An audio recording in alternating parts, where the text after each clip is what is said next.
வணக்கம். நான் இப்போ தோட்டத்துக்கு தாங்க வந்திருக்கேன். இன்றைக்கி என்ன சாதம் செய்கிறதுன்னு யோசித்தேன். நம்ம தோட்டத்தில் மிளகு தக்காளி கீரை நல்லா வளர்ந்துருக்குதுங்க.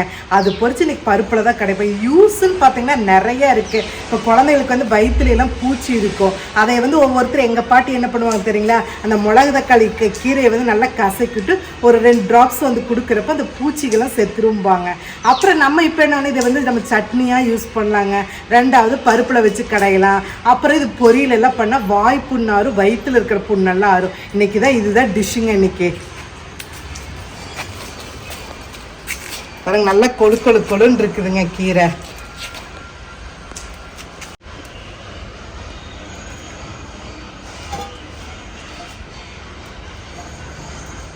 பாருங்க, மிளகு தக்காளி கீரையெல்லாம் பொறிச்சு வச்சுங்க. ஒரு 2-3 பழம் பழுத்திருக்குதுங்க. சின்ன வயசுலயே இருக்கிறப்பங்க எங்கள் மாதிரி இந்த மாதிரி காலனிக்குள்ளே இந்த மாதிரி இருக்கும். அப்போ என்ன பண்ணுவோம், நடக்க போக இந்த பழத்தை அப்படியே சாப்பிடுவோங்க. ஆனால் நல்ல ருசியாகவும் இருக்கும். இது வந்து நல்ல சத்து கூட, பூச்சியெல்லாம் சாகும் இந்த பழத்துக்கு.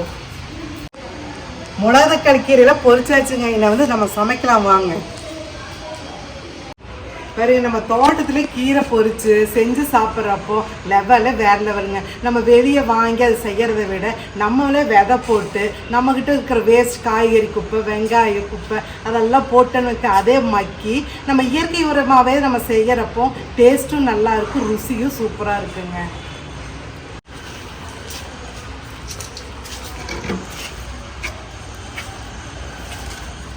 துவரம் பருப்பு 3 டம்ளர் தண்ணி,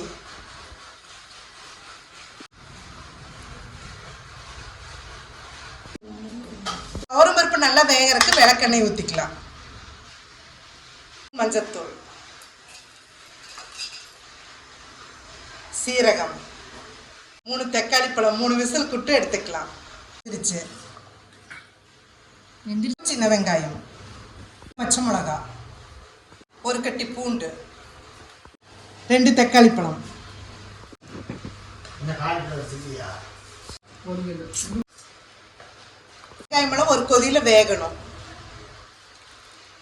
தக்காளி, பச்சை மிளகா, வெள்ளை பூண்டு, வெங்காயம்லாம் நல்லா பூ மாதிரி வெந்துருச்சுங்க.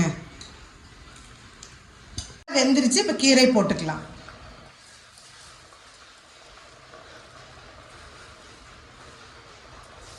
இந்த கீரை ஒரே கொதியில வெந்துருங்க. கொடுக்கறதுக்கு எண்ணெய் ஊற்றிக்கலாம் கொஞ்சம். கொத்தமல்லி, 2 வரமிளகா, உப்பு போட்டுக்கலாம். தாளிச்சதையும் ஊற்றிக்கலாம். நல்லா பருப்பாமத்தில் நல்லா கடைஞ்சிக்கணும். வச்சு கீரை கடையிறப்போ டேஸ்ட்டும் நல்லா இருக்குங்க. குயிக்காவும் கடைஞ்சிடலாம்.